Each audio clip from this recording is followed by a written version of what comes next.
waaw salaamaaleykum téléspectateurs yi ñu suivre yëpp mbokku taalibe yi mbokku réew mi tey la fédération des daayira tidianes de Dakar et banlieue ñoo woote woon pour def conférence de presse par rapport ak actualité bi xew ci réew mi si diggante suñu sëriñ bi wax la xew ci fa muy liggéeyee mu wax ci xalaatam interpellé kilifa yi pour lu gën a rafet di am. man na may Mamadou Faye président coordination des daayira tidianes de Dakar bokk ci biir fédération Dakar comme noonu la composé woo ay coordination la moo tax ñu teew fi tey vraiment feeñal li nga xamante en tant que dawaahir mooy daayira bi mag ñi sos Sëñ Babacar 1927 tey képp ku sa yar matul boo duggee ci daayira sa yar mën na ko complété sa diine mën na complété wu sa wàllu dund dina complété wu te di nga xam fan ngay teg sa tànk ci biir àdduna pour mën tabax ëllëg bu dul màbb moo tax tey ñu ñëwoon pour feeñal li xew gannaaw ba sunu guide Cheikh Sidi Mouhamadou Moustapha waxee am ñu jóg ci réew mi wax saaga te Tiwaawan ku ko lebal saaga wala lu ñaaw gañe nga ko ndax du la tontu loolu lañ yaree seen njaboot moo tax donte yar dina fi am waaye sunu rôle principal mooy ne ay acteurs ci réew mi comme sunu maam Seydi Hadji Malick ak njabootam doon ko defee ci réew mi moom ak tubaab yi mu taxaw moo ak ceddo yi mu taxaw ba tey lu bëri ci résultat bu ñuy wax la nation sax moom moo ko njëkk a créé ci réew ndax def na ñetti séminaire ci Gossas Njarnde ak Jaksaaw dajale fa xeet yépp wax leen la commune volonté de vivre ensemble xëy tas leen ci réew loolu tey moo tas ci daayira yi nag Serigne Cheikh Tidiane Sy bu ñu gisee tey daayira yi woote fédération dañuy naan am nañu yaakaar ne daayira du lu jàng taysiir wala wax astafurlah wala ñaan waaye dinaa ba ab kàddu tubaab Serigne Cheikh Tidiane Sy mi baayu Serigne Moustapha mi jox ko wér de salatul fa dafa wax ni les daayira ce sont des clubs mystiques où se forment continuellement les athlètes de la religion waaye mu nga tekki aussi ne c'est un instrument de développement à la politique mais sans démagogie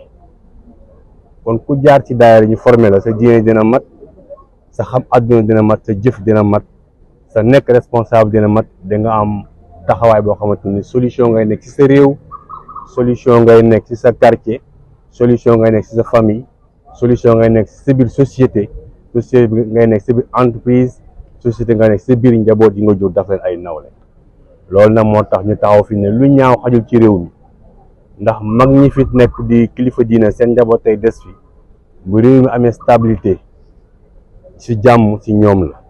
bu ñu taxul woon démb tey nañ mel ni réewum Cap-Vert di sol ay foo gis jigéen yaramam a ngi ci biti diine dina fi jafe pour que jëfe ko waaye ñoom ñoo taxaw ba tey bu Sénégal jëlul budget bu gën a mag def ko ci jënd ay armes ndax ñàkk jàmm yàlla mag ñoo tax kon buñ taxul ba jàmm sax ci réew mi je crois ministère bi ëpp budget ministère de la défense Sénégal wala des forces armées ndax lépp ci suñu alal loolu lañ ko jëndee ngir aar suñu bopp ak guerre civile kon toog ñu taxaw ne loolu xajul ci réew mi fu nit mën bokk ku mën doon sa kilifa nañ bokk benn jubluwaay ndax pays réewum teranga fu jógewul fenn fudul valeurs yi tedd ngay jikko te ba ñuy woowee Sénégal pays de la teranga or feeñul pétrole feeñul zircon feeñul waaye tedd ngay jikko la woon loolu la réew mi xamoon fat gan suturaal ku suturam nar a xaaweeku sagal ku sagam nar a xaaweeku sàggeeku loolu nag bu ñu eggee ci réew mi tey kàddu gu ñaaw bëri d'accord ba kàddu yàqoo ci la yar yàqu moo tax le verbe est sublime yonent bi nee yokku juma tax lu dul une nouvelle façon de communication tous mes devanciers que des prophètes dañ ñëwoon di wax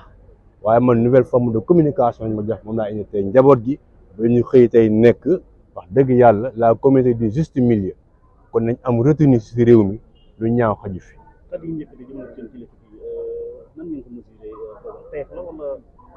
mënuñu xam dugg ci biir gëm-gëmu nit ki wax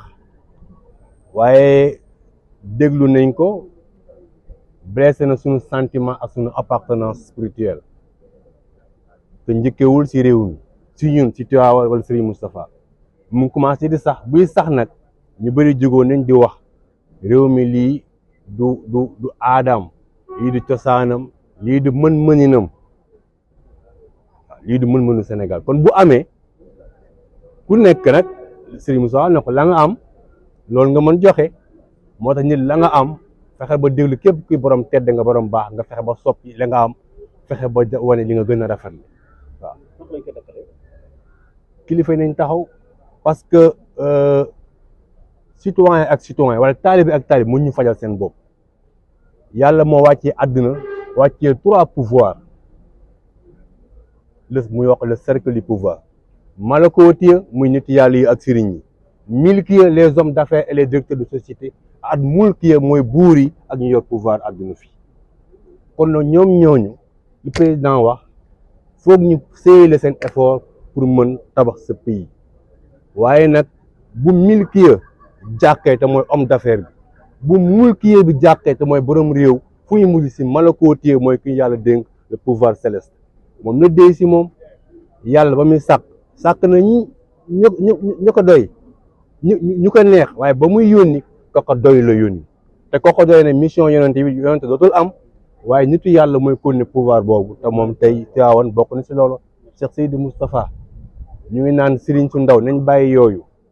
responsabilité du si âge màgg fi si jëf moo gën a yàgg fi te màggoo fi si jëf sa at mën na tuuti mais nga màgg fi si jëf lool ba nekk royuwaay nekk insaanul kaamil te mooy citoyen universel te mooy ku nekk ku baax ku ne bëgg na laa jur te Cheikh Seydi Moustapha mi bu waxee xalif général Tijaan xam ne am na doom bu waxee ci réew wax ci diine xalif général des mourides xam ne am na doom bu ko mën taxawal boo waxee ci réew mi jëf xalif général des Layènes xam ne am na doom bu ko mën waxal taxawatul nga génn loolu la incarné te réeréwu ko kon nag bu amee ko yëkkati réeré ko moo tax muy wax loolu waaye moom dem na ba si biir mu wax ne li ñu njëkk a wax samay baay yi ma gën si diine te juruma suñ bañee bay wax lii ci man xaw yokk nañ ma sax grade loolu mooy wane vraiment humilité am ak njaboot bu mu bëgg doon musul wane fenn ne moom kilifa la buñ yàlla dénk ay njaboot. tur bi Mouhamadul Mansour Diagne la di secrétaire général bu coordination Ashabul Kahfi di une branche dans la fédération des daayira tidianes de Dakar et banlieue yaakaar naa kàddu yi du gudd ndax li waroon jiitu yëpp jiital nañu ko ñi ñu jiitu waaye itam rek ñuy feddali suñu kàddu ci responsabilité ndax tey ki tax tey li naan lu ay di jàmbat ki tax tey ñu daje responsabilité am ci réew mi il mérite respect et considération ci Sénégal ak sax fudul Sénégal ngir ay yëf bi ci jëkk juddoom ndax am na ñoo xam ne jàpp nañu ni duñu natt nit ci juddu waaye juddu kat am na solo ku doyadal juddu rek c'est parce que sa juddu dafa tuuti te yàlla dogal na ci nga xam ni muy Cheikh Seydi Mouhamadul Moustapha juddoom participer na ci personnalité am la ko dalee ci maamam Cheikh Seydi El Hadji Malick du ku ñuy présenté fii ci biir réew mi ngir yàlla li nga xamante ni moo nekk défi yi nga xam ni taxaw na ko fi ci Sénégal ci xam-xam ci jàngale ci yar ci orienté te yamalewu ko woon rek ci koo xamante ni ci benn groupe de personnes wala ci benn catégorie de personnes wala ci benn communauté ndax Seydi El Hadji Malick radiyallahu taala anhu dafa nekk koo xamante ni dafa am ndono loo xam ni moom la fi indi moom la fi teg moom la fi incarné am ci ndigal muy ndono li yonent bi sallallahu alayhi wa sallam yoroon démb ca diggante Makka ak Medina te yàlla wax ci alquran ni wa ma arsalnaaka ila rahmatan lil alamin mais wa ma arsalnaaka ila kaafatan linnaas le message bi nga xam ne moom la yonent bi yoroon sallallahu alayhi wa sallam Seydi El Hadji Malick donn ko dafa nekk benn risala bu universel loolu nag Seydi El Hadji Malick daf ci nekk koo xamante ni modèle la, modèle de citoyenneté la, modèlu savant la ci xam-xam, ndax wax na ci mujj dundam ni bu amee benn regret mooy li nga xamante ni mooy xeetu xam-xam yi yàlla def ci dënnam te gisagul dënn bu mu ko mën a sotti, di wane rek ni ko yàlla defee géeju xam-xam, mais nekk modèle de citoyenneté. wax nañu ko sànq, ndax Seydi El Hadji Malick ci réew mi fii bari na loo xamante ni tey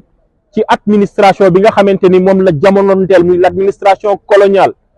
tey li ñuy wax ni c'est quelque chose de palpable, ndax soo demee dans les archives di nga ko fa fekk du loo xam ne rek légende la. Seydi El Hadji Malick ànd ak colon yi, ànd boo xam te ànd bu rafet la. li ci jiitu mooy yee njabootam, ndax mën na ni bu du woon taxawaayam tey jàng tubaab mën na am lu mu sooxee ci réew mi, ndax bi ñu nekkoon ni tubaab yi ñi ngi jàngal xale yi réew mi bañ ko, daf ni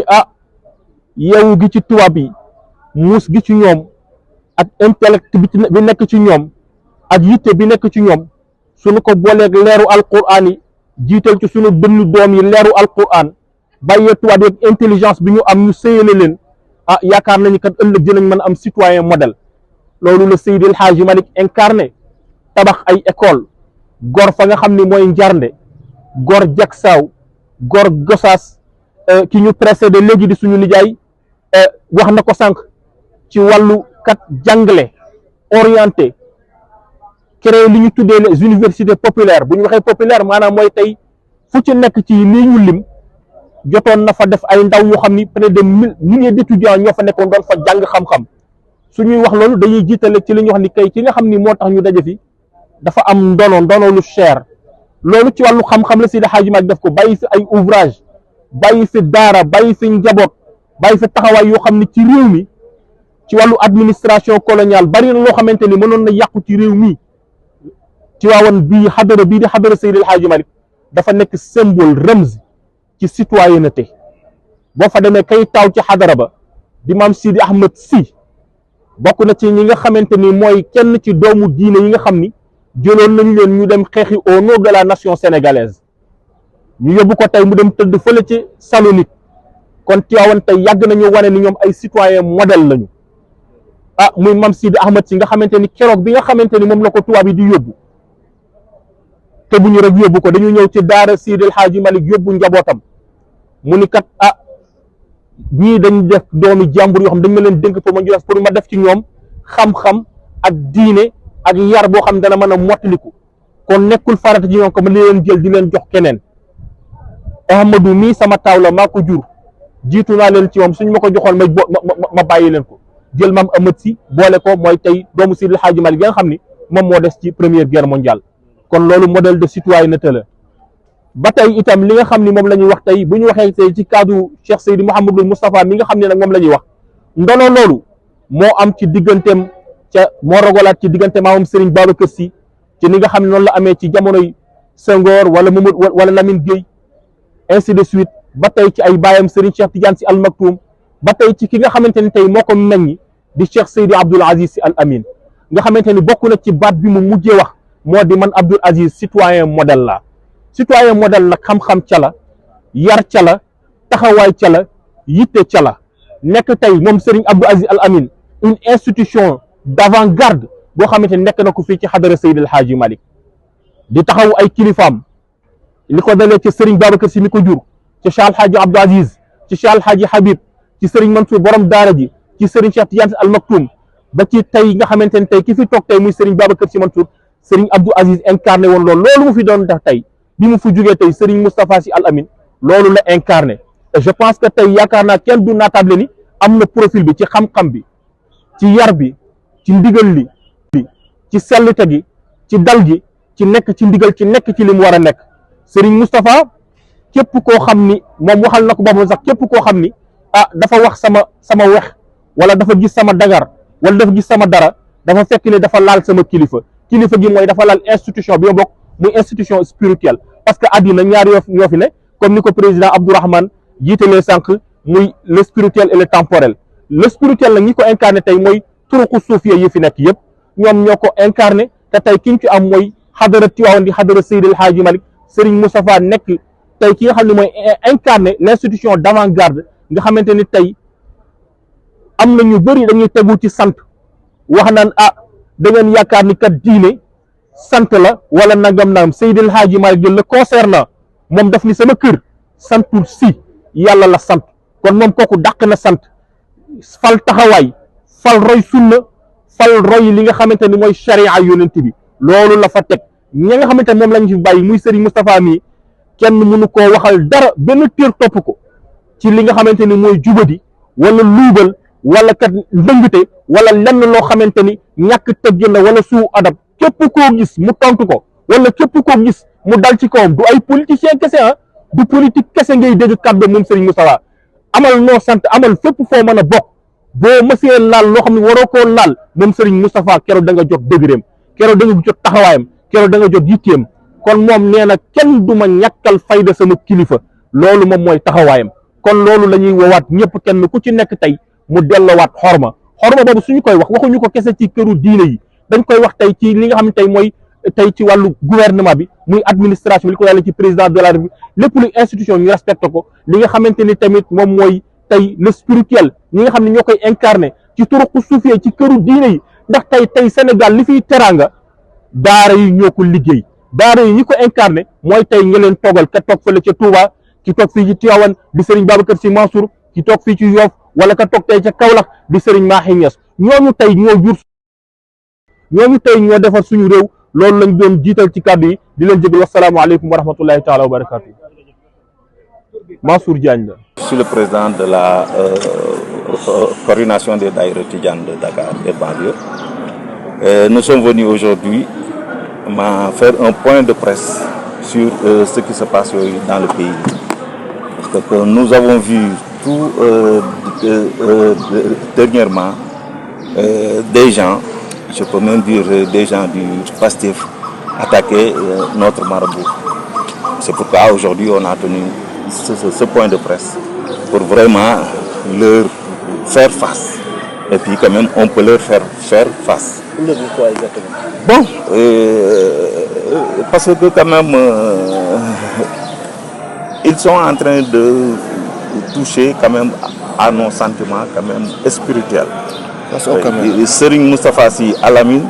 actuellement c'est notre chef spirituel. Donc tout ce qui le touche, nous touche aussi. Et c'est pourquoi on est venu quand même faire cette conférence de presse pour leur dire que quand même ça suffit. Oui. On peut faire comme eux. On peut aller dans les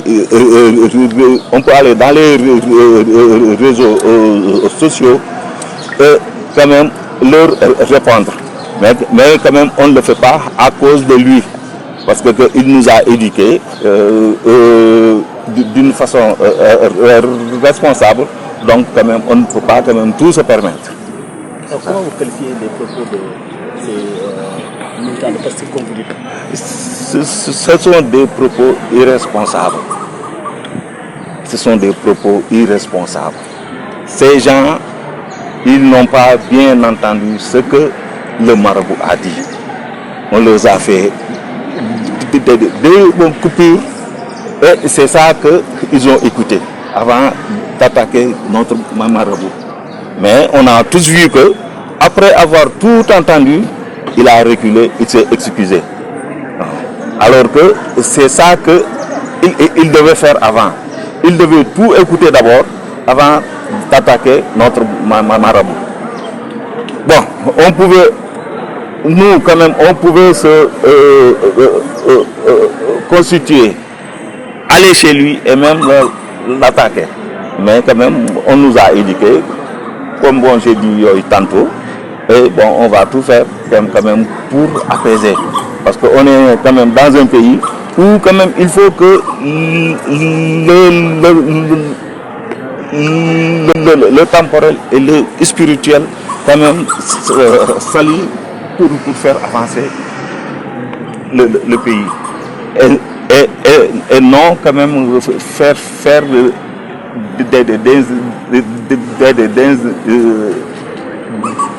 des insultes à gauche quand même et à droite.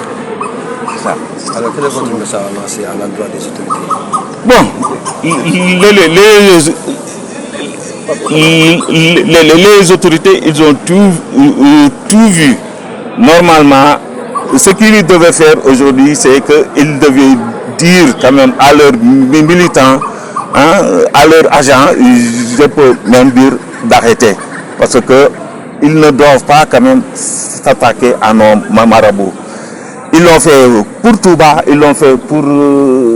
Seydi Mahi. À Tivaouane, ils ont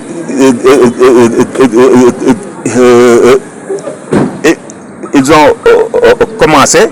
mais je pense que ce sera la dernière fois. Parce que nous, quand même, on a les moyens pour leur répondre. Nous sommes des intellectuels, on peut les traquer partout quand même où ils se trouvent.